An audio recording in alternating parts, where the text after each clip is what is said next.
Hey there, you looking kinda cute. Please consider subscribing and check out our Patreon for more. Enjoy the video. The harsh morning light filtered through threadbare curtains, illuminating a studio apartment that had seen better days. Scattered bills and job rejection letters littered a rickety coffee table, stark reminders of Tom's increasingly desperate situation. He ran a hand through his unkempt hair, wincing at the stubble that rasped against his palm.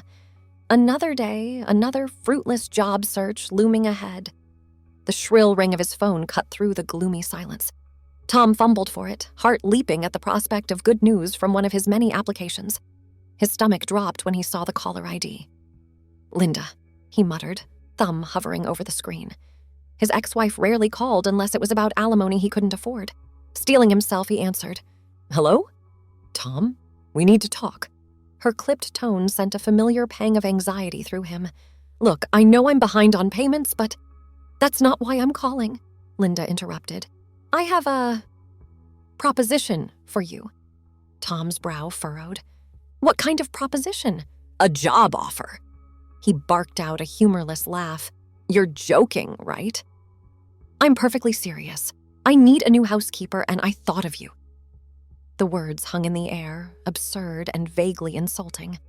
Tom opened his mouth to refuse outright, but the stack of unpaid bills caught his eye. Pride warred with desperation. Why me? He finally asked. Linda sighed. Because I know you need the work, and frankly, I need someone reliable. You may have been a lousy husband, but you always kept a tidy home. Tom bristled at the backhanded compliment. I don't know the first thing about being a professional housekeeper. You'll learn. The pay is good and you'd have a place to stay. Think about it, Tom. You can't keep living like this. The offer dangled before him like a lifeline, tempting and dangerous. Tom closed his eyes, weighing his dwindling options. I'll think about it. Don't take too long. I need an answer by tomorrow. The line went dead, leaving Tom alone with his turbulent thoughts. He paced the tiny apartment, mind racing. On one hand, the idea of working for Linda was humiliating. On the other, a steady paycheck and a roof over his head sounded like paradise after months of scraping by. As night fell, Tom found himself staring at his reflection in the grimy bathroom mirror. The man looking back at him was haggard, defeated. He barely recognized himself. Rock bottom, he murmured. Nowhere to go but up. With trembling fingers, he dialed Linda's number. I'll take the job. The next morning dawned bright and clear, a mockery of Tom's conflicted mood as he lugged a duffel bag up the familiar path to Linda's condo. He hesitated at the door, swallowing his pride before ringing the bell. Linda answered, impeccably put together as always in a crisp blouse and pencil skirt. Her eyes swept over him, critical. You're on time. Good start. Tom bit back a retort, forcing a neutral expression. Where should I put my things?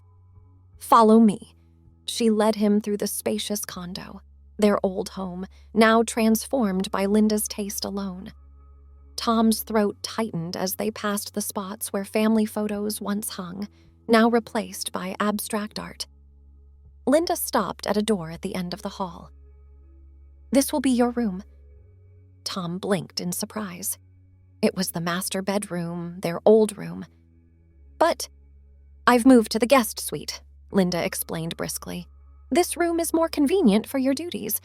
Speaking of which, she produced a thick folder from seemingly nowhere. Your contract and work guidelines. I'll need you to review and sign everything before we proceed. Tom set down his bag, accepting the folder with trepidation. Contract? I thought this was just, a normal job. Linda's lips thinned. This arrangement is anything but normal, Tom. I'm taking a significant risk employing you. The contract protects us both. Unease prickled along Tom's spine as he flipped through the documents. His eyes widened at some of the stipulations. Linda, this is a lot. I don't know if you're having second thoughts, say so now. She cut in, voice cool. Otherwise, I expect those signed within the hour. Your uniform is in the closet. I have a meeting to prepare for. so I'll leave you to get settled." With that, she swept from the room, leaving Tom reeling. He sank onto the bed. New, he noticed, not their old one, and began reading in earnest. The more he read, the more his stomach churned. Strict schedules, detailed cleaning protocols, rules about personal appearance. It was overwhelming, but it was the section on the uniform that truly gave him pause. Skirts? Stockings? "This can't be right," he muttered, flipping back to double-check. But there it was, in black and white, a complete feminine uniform to be worn at all times while on duty. Tom's first instinct was to bolt, to gather his meager belongings and forget this whole insane idea. But then he thought of his barren bank account, of the mountain of debt weighing him down, of the soul-crushing job search that had yielded nothing but rejection. With a shaky exhale, he stood and walked to the closet. Inside hung several identical outfits, prim white blouses, knee-length black skirts, and crisp white aprons. Neatly arranged on a shelf were pairs of sheer stockings and sensible black shoes with a low heel. Tom's hand trembled as he reached out to touch the fabric. It was soft, high quality, nothing like the cheap polyester he'd expected. He pulled out one of the blouses, holding it up to his chest. It was clearly tailored for a feminine figure. "This is insane," he whispered. But even as the words left his mouth, a strange thrill ran through him. He glanced at the door, making sure it was closed before slowly unbuttoning his wrinkled shirt. The transformation was gradual, each piece of the uniform adding to a surreal sense of unreality. The stockings whispered against his freshly shaved legs, the skirt settled snugly around his waist. Tom fumbled with the unfamiliar clasps of the bra, cursing under his breath until it finally sat right. When he finally turned to face the full-length mirror, his breath caught in his throat. The person staring back at him was someone else entirely, someone softer, more delicate. The uniform hugged curves he didn't know he had, creating an illusion of femininity that was both unsettling and oddly thrilling. A knock at the door made him jump. "Are you decent?" Linda called. Yes," Tom stammered, smoothing down the skirt self-consciously. Linda entered, her eyebrows rising as she took in the sight before her. "Well," she said after a moment, "it suits you better than I expected." Tom flushed, unsure whether to be flattered or insulted. "Is this really necessary?" "The uniform is non-negotiable," Linda replied firmly. "Now let's go over your duties for the day."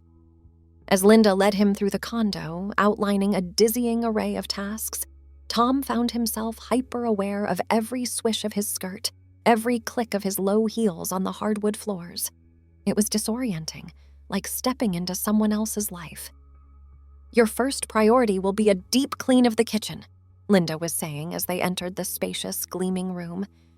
"I expect it to sparkle by the time I return from my meeting."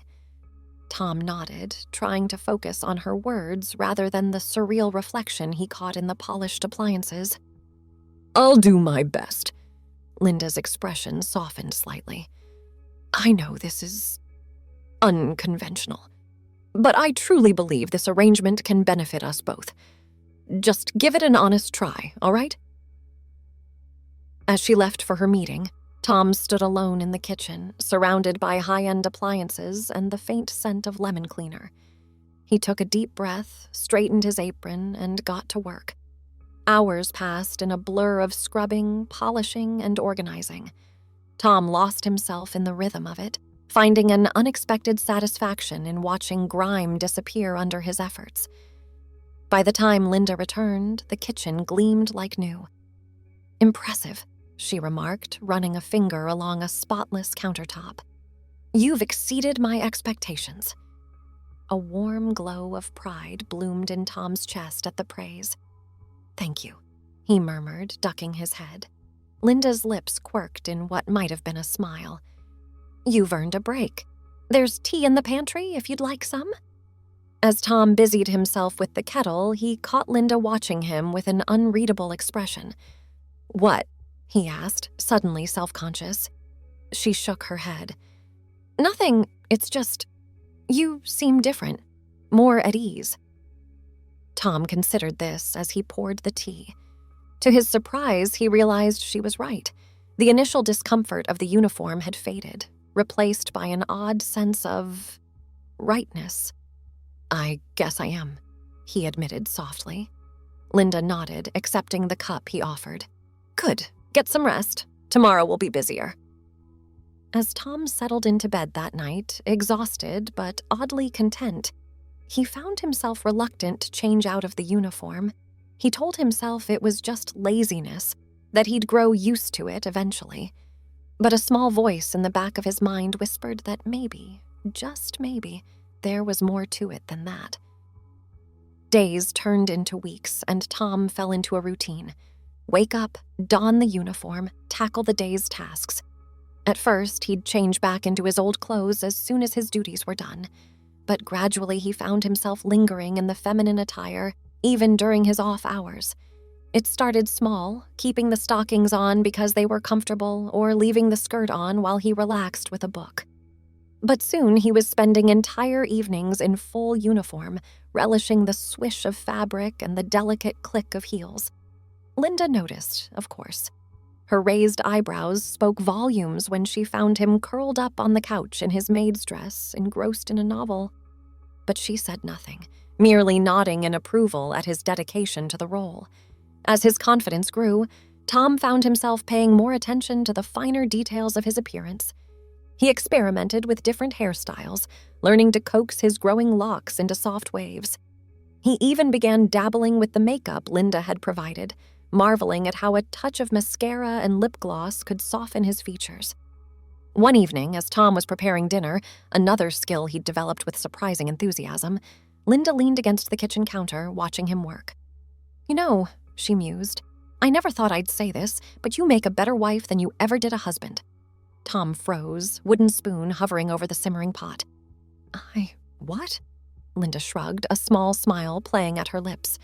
"Just an observation. You seem happier like this. More yourself." Tom opened his mouth to protest, but the words died on his tongue. Because deep down, he knew she was right. He was happier, more fulfilled, more complete. "I think," he said slowly, stirring the sauce with renewed focus, "that I might be." Linda's hand on his shoulder was gentle, supportive. "There's nothing wrong with that, you know, with being who you truly are." Tom's eyes stung with sudden tears. He blinked them away, offering a watery smile. "Thank you," he whispered.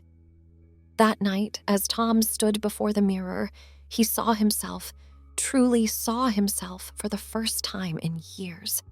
The person looking back wasn't the defeated, bitter man who had first accepted this job out of desperation. Instead, he saw someone softer, gentler, someone who looked right in a skirt and blouse. With trembling fingers, he reached for the makeup bag he'd been slowly accumulating. He applied each product with care, relishing the transformation. A touch of foundation to smooth his skin, a swipe of blush to add a healthy glow, mascara to emphasize his long lashes. When he finished, the face staring back at him was undeniably feminine. And it felt perfect. "This is who I am," he whispered, touching the mirror in wonder. "This is who I've always been."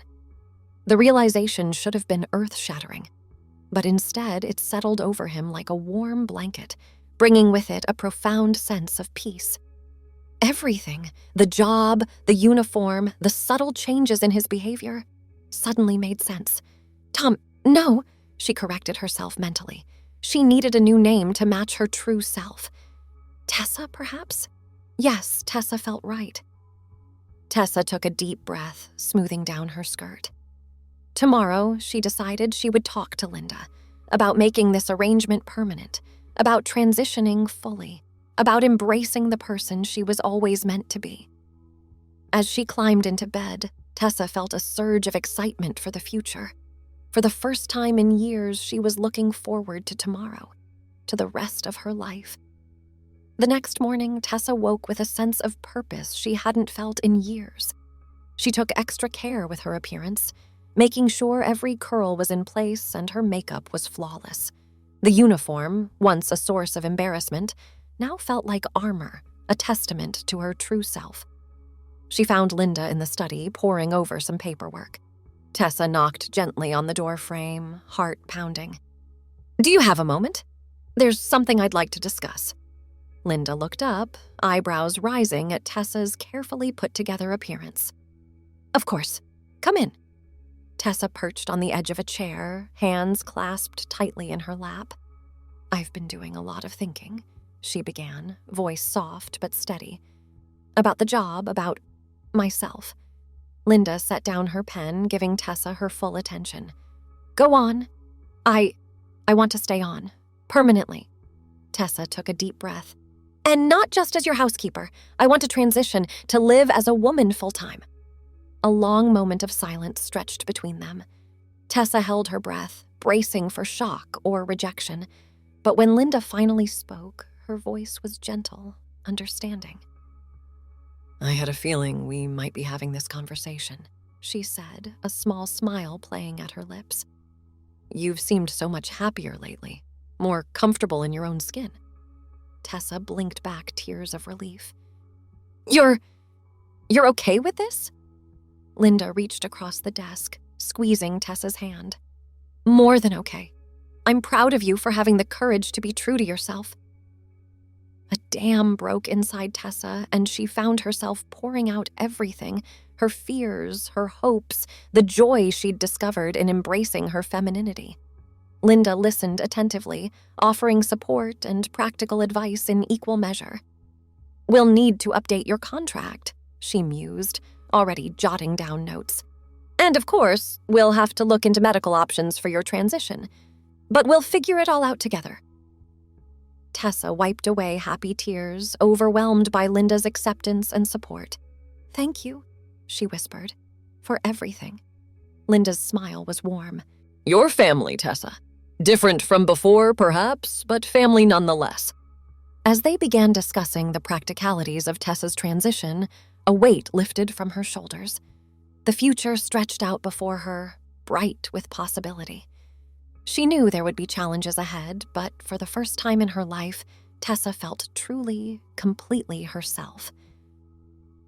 That evening, as Tessa prepared dinner, her cooking skills had improved dramatically over the past weeks, she found herself humming softly. The simple domesticity of the task, once a source of resentment, now filled her with contentment. Linda wandered into the kitchen, drawn by the delicious aroma. "Something smells wonderful," she remarked, peering over Tessa's shoulder at the simmering pot. Tessa beamed, offering her a taste from the wooden spoon. "New recipe? What do you think?" Linda's eyes widened in appreciation. "Delicious? You've become quite the chef." A warm glow of pride bloomed in Tessa's chest. "I've been thinking," she said, stirring the sauce with renewed vigor. "I'd like to expand my duties. Maybe start planning weekly menus or handling the grocery shopping?" Linda's eyebrows rose in surprise. "Are you sure? That's quite a bit of extra work." Tessa nodded eagerly. "I want to contribute more. To really make this place home." She blushed slightly at the admission. A soft smile played at Linda's lips. "I'd like that," she said quietly. "It's been a long time since this place felt like a real home." As they sat down to dinner, conversation flowed easily between them. They discussed Tessa's transition plans, Linda offering to help her research doctors and therapists. They laughed over shared memories, the bitterness of their divorce fading in light of their new, unconventional arrangement. "You know," Linda mused as she helped Tessa clear the dishes, "I never thought I'd say this, but I'm glad things worked out this way." Tessa paused, hands deep in soapy water. "Really?" Linda nodded, a thoughtful expression on her face. "We were terrible as husband and wife. But this feels right." Tessa felt a lump form in her throat, overcome with emotion. "It does, doesn't it?" As she finished the dishes, Tessa caught her reflection in the window. The person looking back at her was happier, more confident than she'd ever been as Tom. She smiled, reveling in the simple joy of being her true self. That night, as Tessa prepared for bed, she took a moment to really look at herself in the mirror. The changes were subtle but undeniable. Her features seemed softer, her movements more graceful. But the biggest change was in her eyes. They shone with a light that had been missing for far too long. "Good night, Tessa," she whispered to her reflection, smile radiant. As she drifted off to sleep, Tessa felt a profound sense of peace. She had found her place in the world, unexpected as it was. Tomorrow would bring new challenges, new joys, new opportunities to grow into the woman she was always meant to be, and she couldn't wait to embrace every moment of it. Thanks for watching. Be sure to check out Patreon for a lot more content and early access to YouTube videos.